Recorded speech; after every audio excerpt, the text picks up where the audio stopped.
आज आज synthesis of sentences তার থার্ড পার্ট এবং শেষ পার্ট।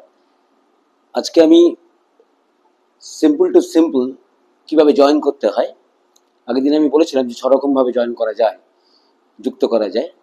তো দুই বা তার ততোধিক বাক্যকে একটা সিম্পল সেন্টেন্সে আমরা কিভাবে আনতে পারবো সেই নিয়ে আমাদের আলোচনা।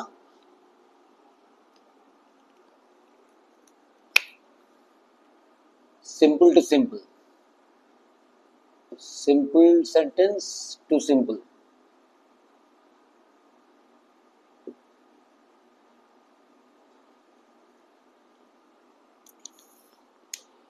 ঠিক আছে,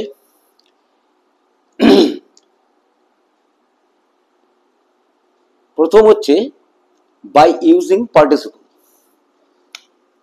বাই, প্রথম আমরা শিখছি বাই ইউজিং participle.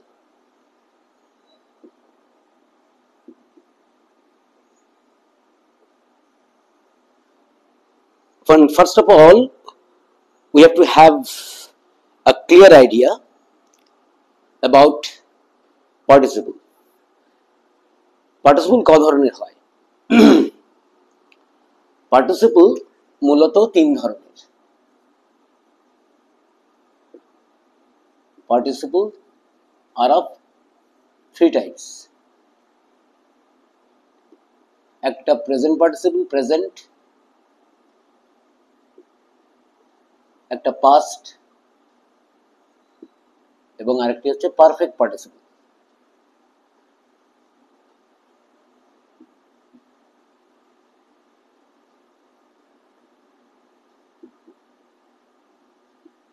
ঠিক আছে, প্রেজেন্ট পার্টিসিপল কোনগুলো সেগুলো দেখবো। পাস্ট পার্টিসিপল তোমরা ছোটবেলা থেকে তৈরি করেছো, ভার্বের পাস্ট এবং পাস্ট পার্টিসিপল ফর্ম আমাদেরকে মুখস্থ করতে বলা হতো, তোমরাও হয়তো করেছো। গো, went, gone, gone participle, past participle. Do, did, done, see, saw, seen, সিনটা পাস্ট পার্টিসিপল, এগুলো জানো। এই প্রেজেন্ট পার্টিসিপল কি? প্রথমেই মনে রাখতে হবে আমরা যে পার্টিসিপল করছি এই পার্টিসিপল কি। Participle actually verbal adjective. Verbal adjective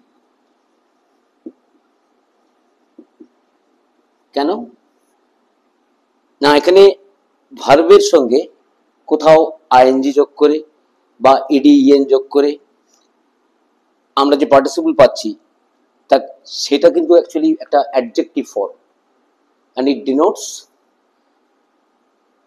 adjective. এটা অ্যাডজেক্টিভকে ডিনোট করে, এই জন্য পার্টিসিপলকে বলা হয় ভার্বাল অ্যাডজেক্টিভ। ঠিক আছে, এবার ভার্বাল অ্যাডজেক্টিভ কেন? মানে ক্রিয়াজাত বিশেষণ। ক্রিয়াজাত, ধরো একটা ওয়ার্ড নিয়ে আমরা, ধরো সি, সি ওয়ার্ড নিলাম, তার সঙ্গে আইএনজি যুক্ত হলো, হয়ে scene, O sorry Singh.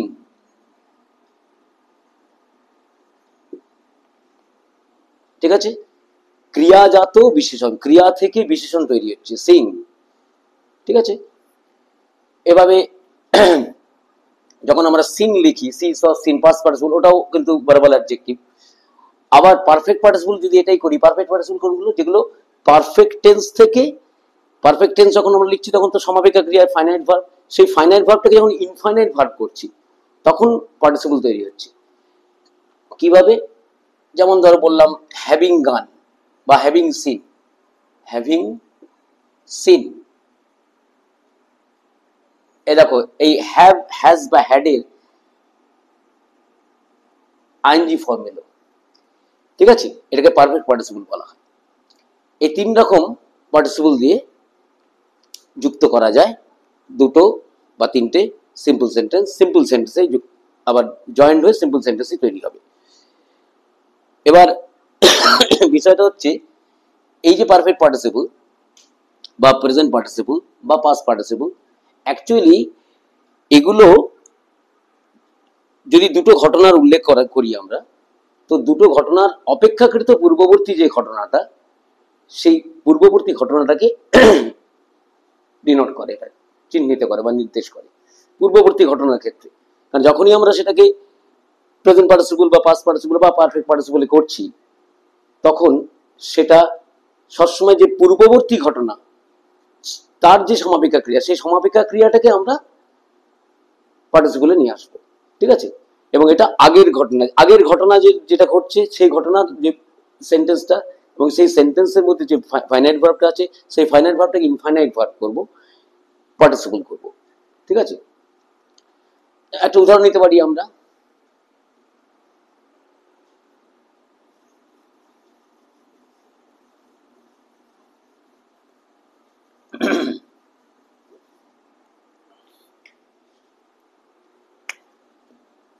We were tired of the long bus journey.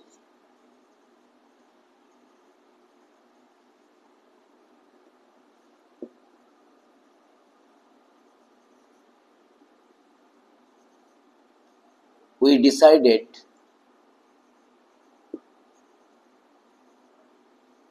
to take rest, বা টু রেস্ট করে, রেস্ট ভার্ব করা যাবে, টেক রেস্ট করলে তখন রেস্টটা নাউন হয়ে গেল। To rest in a hotel. দুটো বাক্য আছে দেখো এখানে। We are tired of the long bus journey, আমরা দীর্ঘ বাস যাত্রায় ক্লান্ত হলাম, আমরা সিদ্ধান্ত নিলাম যে হোটেলে বিশ্রাম নেব। ঠিক আছে? তাহলে এই যে দেখো দুটো সেন্টেন্স দুটো ঘটনাকে নির্দেশ করছে। তাহলে এই দুটো ঘটনার যদি আমরা পর্যায়ক্রমিক ভাবে দেখি, তাহলে প্রথমে এটা আগেটা ক্লান্ত হওয়া, তারপরে সিদ্ধান্ত নেওয়া যে হোটেলে থাকবো। তাহলে এর যে ফাইনাইট ভার্বটা আছে, এই ফাইনাইট ভার্বটাকে আমরা ইনফাইনাইট ভার্ব করব, তাহলেই পার্টিসিপল আসবে। এটা প্রেজেন্ট পার্টিসিপল ইউজ করেও করা যেতে পারে, আবার একদম পারফেক্ট পার্টিসিপল ইউজ করে করা যাবে। দুটোই আমি দেখাচ্ছি। এটা বলতে পারি বিং টায়ার্ড। দেখো ওয়্যার, অ্যামিজার, ওয়াজ ওয়্যার, এটা কোন ভার্ব? মূল ভার্ব বি ভার্ব। বি এর সঙ্গে আইএনজি ফর্ম যোগ হচ্ছে। আমি বলেছিলাম পার্টিসিপল মানে আইএনজি যোগ হবে, present participle. Being tired of the long bus journey. Oh, long bus journey.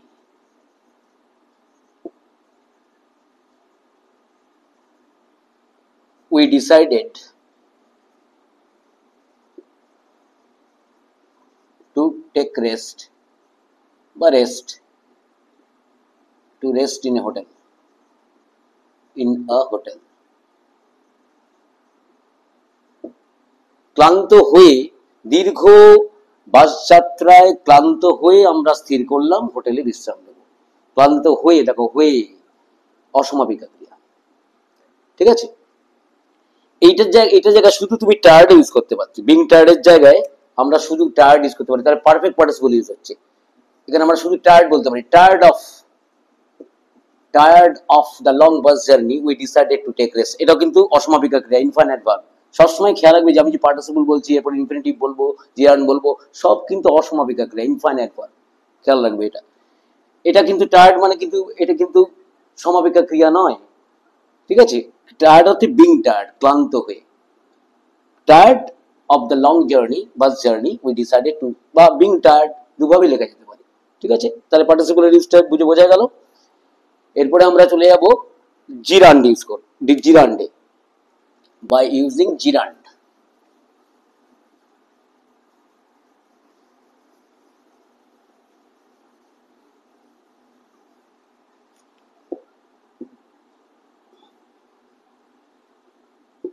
জিরান্ড কিন্তু অসমাপিকা ক্রিয়া বা ইনফাইনাইট ভার্ব, এবং এটা প্রেজেন্ট পার্টিসিপলের মতোই দেখতে, কারণ verb plus ING.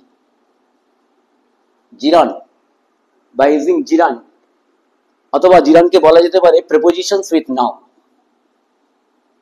Prepositions with noun. এটাও বলা যেতে পারে। জিরান্ড, এটা কিন্তু জিরান্ড হচ্ছে ভার্বাল নাউন, কারণ এখানে ভার্ব যোগ নাউন, এই জন্য এটা ভার্বাল নাউন। ভার্বাল নাউন, ঠিক আছে। এই জন্যেই যখন আমরা এমনি পার্টিসিপল দেখছি, present participle, verb plus ING, এগুলো তো ভার্ব প্লাস আইএনজি। যেমন তুমি বললে টেক, টেক ভার্ব, তার সঙ্গে বললে taking, taking, take, take plus, এটা কি আছে, take plus ING, ING form যুক্ত হয়েছে, টেকিং। এবার এই যে এটাও তো আইএনজি ফর্ম, এটা তো পার্টিসিপলের মতোই দেখতে, তাহলে কি করে আলাদা করব? সবসময় মনে রাখবে gerund is always govern by a preposition. জেরান্ডের সবসময় আগে প্রিপোজিশনের ব্যবহার হবে, ঠিক আছে। যেমন টেকিং, যেমন নিয়ে বলছি, যখন ওটা পার্টিসিপল ব্যবহার হচ্ছে তখন টেকিং নিয়ে বাংলায়। যদি বলি তাহলে জিরান্ডে বাংলাটা কিরকম আসবে? নেওয়া, ঠিক আছে। যেমন বললাম দুটো সিম্পল সেন্টেন্স নিয়ে আমরা, I took medicines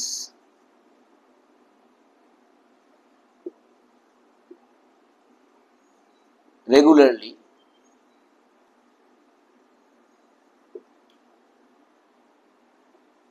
I got cured, I got cured, আমি নিয়মিত ওষুধ নিলাম, আমি সুস্থ হলাম, নিরাময় হলো আমার। এই যে দেখো, তাহলে এখানে আমি বারবারই বলেছি যে সবসময় পার্টিসিপল বলো, জিরান্ড বলো, সর্বদা পূর্বের ঘটনাকে ডিনোট করবে যখন আমরা অসমাপিকা ক্রিয়া করব। তাহলে এখানে দেখো এই ঘটনাটা আগে, আগে ওষুধ নেওয়া, তাহলে এর মেন ভার্ব কোনটা? এইটা, টুক। টুকের প্রেজেন্ট ফর্ম কি টেক, তার আইএনজি প্লাস আইএনজি, টেকিং, ঠিক আছে। আমি কি বলেছি, যদি টেকিং শুধু করো তাহলে কিন্তু পার্টিসিপলের পার্টিসিপল, প্রেজেন্ট পার্টিসিপল হয়ে যাবে। কিন্তু যদি আমরা শুধু টেকিং করি আর যদি আফটার টেকিং করি, একটা প্রিপোজিশন লাগালাম সামনে, govern by a preposition, after taking medicines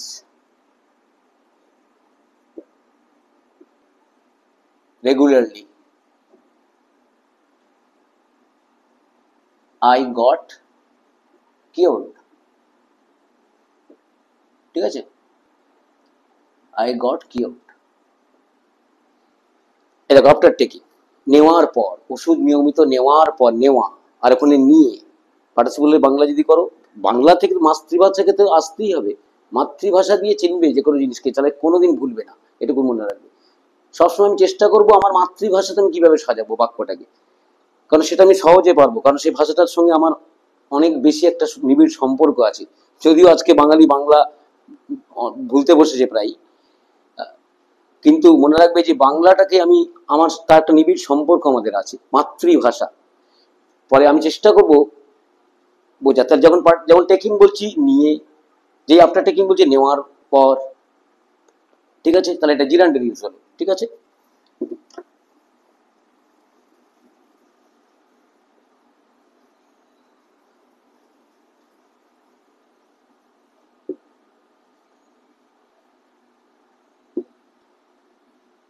এবার আমরা করব by using absolute phrase, absolute, absolute, আমরা কিন্তু সিম্পল থেকে সিম্পলে জয়নিং এর বিভিন্ন পদগুলো দেখছি, ঠিক আছে। absolute phrase, ফ্রেজ সম্পর্কে আমাদের ধারণা আছে শব্দ সমষ্টি। এখানেও ওই পার্টিসিপলের, প্রেজেন্ট পার্টিসিপলের মতন বা জিরান্ডের মতো আইএনজি ফর্ম দেখতে পাবে, কিন্তু এটা অসমাপিকা ক্রিয়া নয়। আগের গুলো যেমন বললাম অসমাপিকা ক্রিয়া, এটা কিন্তু অসমাপিকা ক্রিয়া নয়, এটা একটা পূর্ণ ভাবকে প্রকাশ করছে, এবং এটা যে আর একটা দ্বিতীয় বাক্য, সেই দ্বিতীয় বাক্যের উপরে একেবারেই নির্ভরশীল নয়, সে যথেষ্ট স্বাধীন, ঠিক আছে। যেমন ধরো একটা উদাহরণ নিই, the weather proved fine, proved fine we decided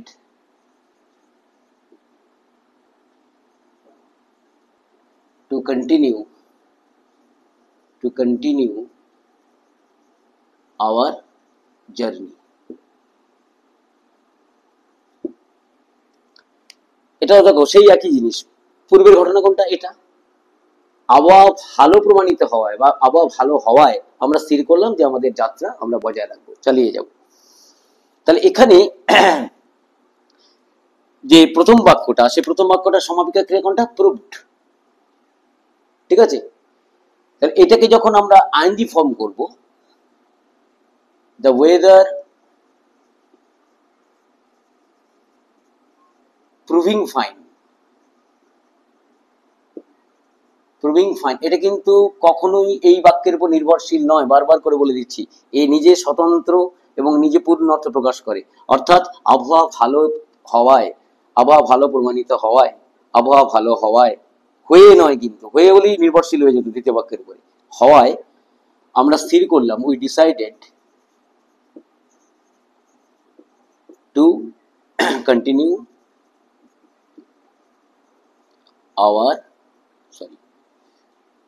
hour journey. ঠিক আছে, এবার একটা জিনিস এখানে চেনার আছে, এই যে ওয়েদার শব্দটা, দ্য ওয়েদার, এই ওয়েদারটা কি? এটা তো ভার্ব।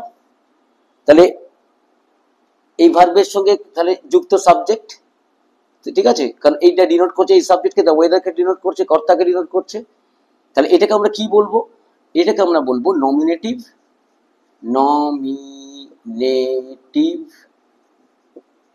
অ্যাবসলিউট। এটাকে আমরা বলবো নমিনেটিভ অ্যাবসলিউট। ঠিক আছে, এবারে বোঝা গেল জিনিসটা। এরকম আরো উদাহরণ অনেক জায়গায় পাবে। ঠিক আছে, কিন্তু ওয়েদার বিং ফাইন হতেই পারে।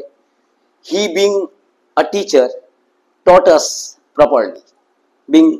বিং কিন্তু হয়ে নয়, হওয়ায়, অর্থাৎ পূর্ণ ভাব প্রকাশ করছে, এবং সেই বাক্য দ্বিতীয় বাক্যের উপরে কিন্তু নির্ভরশীল নয়। তাহলে এটা একটা পদ্ধতি আমরা জানলাম, অ্যাবসলিউট ফ্রেজ, এটাকে অ্যাবসলিউট ফ্রেজ বলছি। এই টোটাল বিষয় দ্য ওয়েদার প্রুভিং ফাইন, এটা অ্যাবসলিউট ফ্রেজ, শব্দ সমষ্টি জোড় হচ্ছে, যুক্ত হচ্ছে। ঠিক আছে, আচ্ছা, এরপরে চলে যাব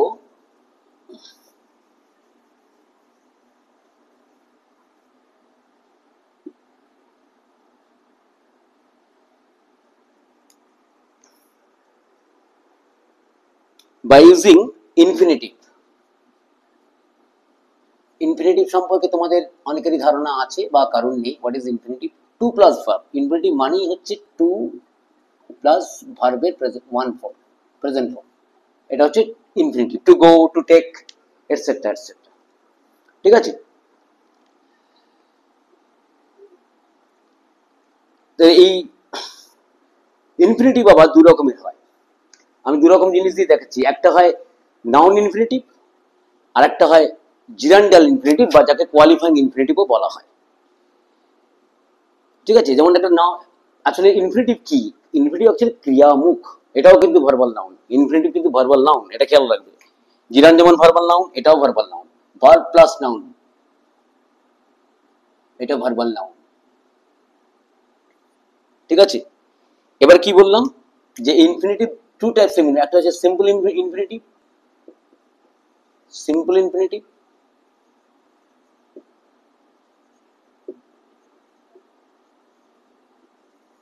আর একটা বললাম জিরান্ডিয়াল ইনফিনিটিভ। জিরান্ডিয়াল টার্মটা আগে পেয়েছো, দেখো খেয়াল করো, gerundial infinitive.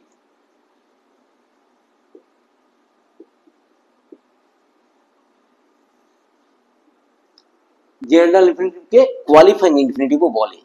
Qualifying infinitive,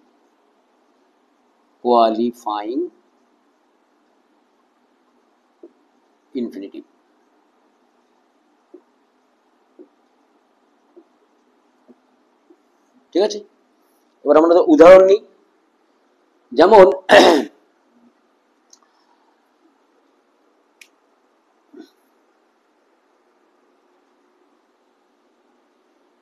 she likes, ঠিক করবে, ঠিক আছে, she likes to read poetry, দেখো টু রিড,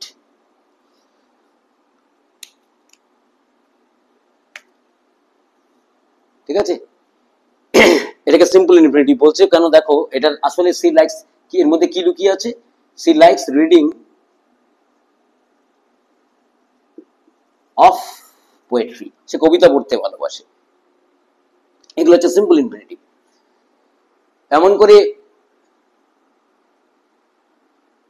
আর একটা, এবং দেখো সিম্পল ইনফিনিটিভ কেন, এইটা এই ভার্বের অবজেক্ট হিসেবে আসছে, সে কি ভালোবাসে, কি কি পছন্দ করে, পড়তে, ঠিক আছে, তাহলে এই লাইক ভার্বের অবজেক্ট হিসেবে আসছে।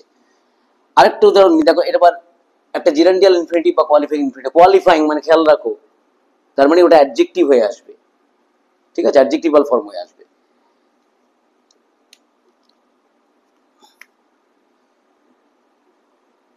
The officer came to investigate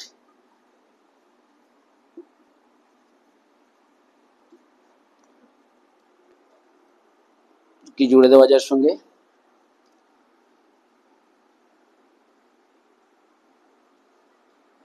investigate the case. এই দেখো টু ইনভেস্টিগেট, এটা তো ইনফিনিটিভ, এটা আসলে আরেকটা কিভাবে বলা যায়, purpose of investigating, purpose of investigating অর্থাৎ তদন্তের উদ্দেশ্য নিয়ে অফিসার এলেন তদন্ত করতে এই কেসটার, তার মানে টু ইনভেস্টিগেট মানে হচ্ছে পারপাস অফ ইনভেস্টিগেটিং, ঠিক আছে। এটাকে কোয়ালিফাইং কেন, এটা দেখো কেম ভার্বকে কোয়ালিফাই করছে, ঠিক আছে, এটা কেম ভার্বকে বলা, এই জন্য জিরান্ডিয়াল ইনফিনিটিভ বলা যেতে পারে। দেখো পারপাস অফ ইনভেস্টিগেটিং, ওই যে আমি এটা লিখলাম, ঠিক আছে, এখানে যেমন লিখলাম আইএনজি ফর্মে, কারণ জিরান্ড ভার্বাল নাউন, ইনফিনিটিভও ভার্বাল নাউন, জিরান্ডটা ভার্ব প্লাস আইএনজি, আর ইনফিনিটিভ বলে টু প্লাস ভার্ব। এই দেখো এইখানে দেখো এই পারপাস অফ ইনভেস্টিগেটিং, তাহলে এই যে টু ইনভেস্টিগেট বা দ্য পারপাস ইন ইনভেস্টিগেটিং কাকে কোয়ালিফাই করছে, কেম ভার্বকে কোয়ালিফাই করছে, ঠিক আছে, তাহলে কেম ভার্বকে যে কোয়ালিফাই করে সে কি অ্যাডভার্ব, তাহলে actually it is an adverb of the verb came ভার্বের অ্যাডভার্ব, ঠিক আছে। এক্ষেত্রেও এভাবে ইনফিনিটিভে জয়েন করতে পারো। তাহলে দুটো বাক্য ভেঙে নিয়ে যদি নেই, the officer came stop he wanted to investigate the case, ওটা যুক্ত করে হলো the officer came to investigate the case, to investigate. এবং ইনভেস্টিগেট অ্যাকচুয়ালি টু ইনফিনিটিভ যখন ব্যবহার করি, আমি যেমন পার্টিসিপল বললাম, present participle, past participle, perfect participle, সেটা পূর্ববর্তী ঘটনাকে নির্দেশ করে, এটা কিন্তু পরবর্তী, কারণ দেখো আগে অফিসার এলেন তারপর ইনভেস্টিগেট করলেন, পরবর্তী ঘটনাকে নির্দেশ করবে, এটা খেয়াল রাখবে, ঠিক আছে। এটাও তাই, she likes to read poetry, ঠিক আছে।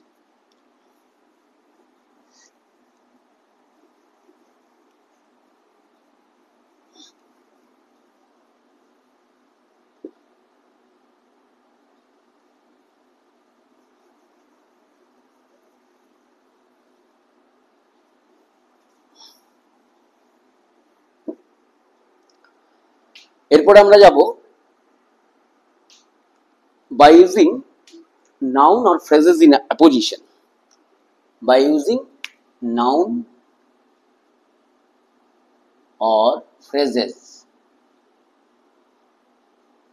in apposition, এই কথাটার মধ্যে একটা কিছু লুকিয়ে আছে দেখো,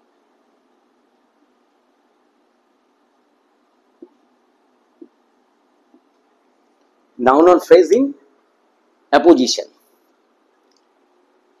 অ্যাপোজিশন মানেই হচ্ছে দেখো একটা, এখানে কিন্তু সেই প্রথমে যখন আমরা আলোচনা করছিলাম তখন আমি বলেছিলাম যে সিউডো প্রিপোজিশন, সিউডো ছদ্মবেশী, অ্যাকচুয়ালি অন পজিশন, ঠিক আছে, তার মানে নাউন অথবা ফ্রেজ একটা নির্দিষ্ট জায়গায় বসছে, নির্দিষ্ট কিছুকে ডিনোট করছে।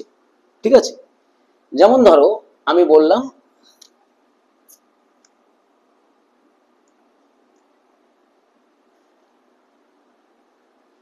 Macbeth,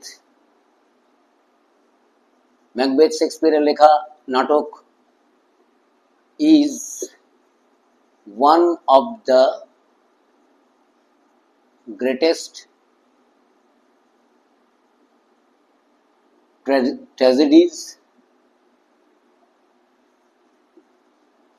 tragedies of Shakespeare.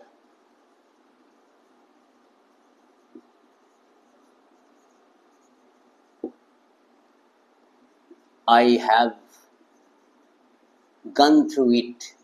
Go through মানে পড়া, gone through আমি পড়েছি। I have gone through it. এটা ফ্রেজাল ভার্ব বা গ্রুপ ভার্ব।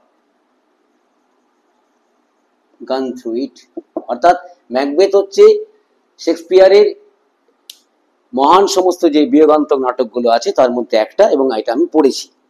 ঠিক আছে, তাহলে এইটাকে দেখো, আমরা তো আমরা ক্লজ শিখেছি, ক্লজ তো করতেই পারতাম, এটা অ্যাডজেক্টিভ ক্লজে বা ইউজ করা যায় বা রিলেটিভ ক্লজ ইউজ করা যেত। Macbeth which is I have gone through Macbeth which is one of the greatest tragedy of Shakespeare.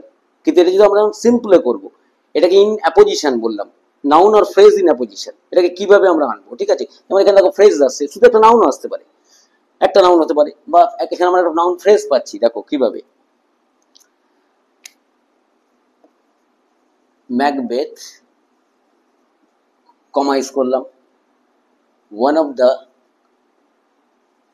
বাংলায় এই জন্য বলা হয় সমস্থানীয় বিশেষ্য বা সমস্থানীয় শব্দ সমষ্টি। ঠিক আছে, one of the greatest tragedies হলো Macbeth, one of the greatest tragedies, এটা লিখলাম।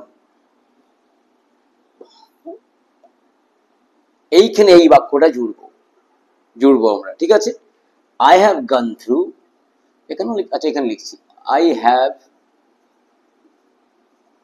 gone through মানে পড়েছি, আমি পড়েছি, I have gone through Macbeth, comma one of the greatest tragedies। Simply join, দুটো সেন্টেন্স দেখো জয়েন হয়ে গেল, এইটা আমরা ইউজ করলাম, এটাকে বললাম in apposition, phrase in apposition. ঠিক আছে, এটা একটা ওয়ার্ড হতে পারে, তার নাউন ইন অ্যাপোজিশন হবে, কারণ এই ওয়ান অফ দ্য গ্রেটেস্ট ট্র্যাজেডিজটা ম্যাকবেথও তাই।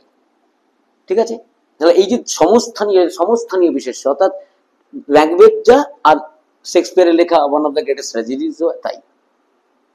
ঠিক আছে, তাহলে এই জন্য কমা দিয়ে এইভাবে ইউজ করা যায়, আই হ্যাভ গান through Macbeth one of the greatest tragedy, এটা হুইচ করে দাও, ক্লজ হয়ে গেল, অ্যাডজেক্টিভ ক্লজ হয়ে যাবে। ঠিক আছে, আচ্ছা আর একটা বিষয় আমরা শিখবো, সেটা হচ্ছে তোমরা যত্ন করে আমার ভিডিওগুলো দেখো, 1 মিনিট 2 মিনিট দেখে চলে গেলে কিন্তু শিখতে পারবে না। যদি শিখতে চাও আমার কথাগুলো বারবার শুনতে হবে। ঠিক আছে, আমি যে বিশ্লেষণগুলো করছি সেগুলোকে বারবার শুনতে হবে, কারণ বিষয়গুলো তো সহজ নয়, ফলে সেগুলোকে শুনতে হবে। যদি কোনো প্রশ্ন থাকে, আমার তো কমেন্ট বক্স খোলা আছে, কমেন্ট করবে। আর আমি তো আবার সবাইকে বলছি, যারা আমার ভিডিও দেখছো আমি তাদের কাছে কৃতজ্ঞ, তোমরা সকলে যদি সাবস্ক্রাইব করো তাহলে আমি আর একটু উৎসাহিত হই, এবং পাশে থাকা যে বেল আইকন আছে বেল আইকনটা প্রেস করো, তাহলে ভালো হবে, পরপর আমার ভিডিওর নোটিফিকেশনগুলো সব পেয়ে যাবে। and the last one আমরা আলোচনা করব by using adverbials, adverb or adverbial phrase, adverbial phrase, adverb use করে। এটা কি?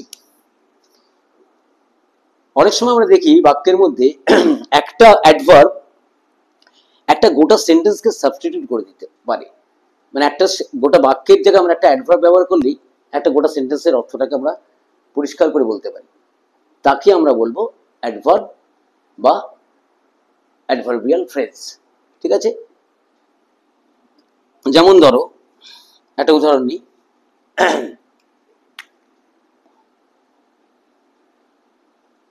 হি met with an accident. Met with, খেয়াল রাখবে এখানে প্রিপোজিশনাল ইউজটা একবার স্মরণ করিয়ে দিই।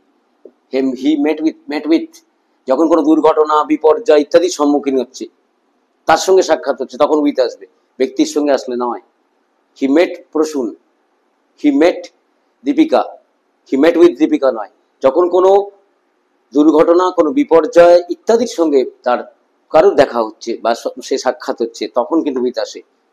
আমি অনেককে মেট ব্যক্তির ক্ষেত্রে উইথ ইউজ করতে দেখেছি, এটা একটা রং ইউজ, হ্যাঁ, ভুল ইউজ, এটা কখনো করবে না। Met with an accident, it was unfortunate.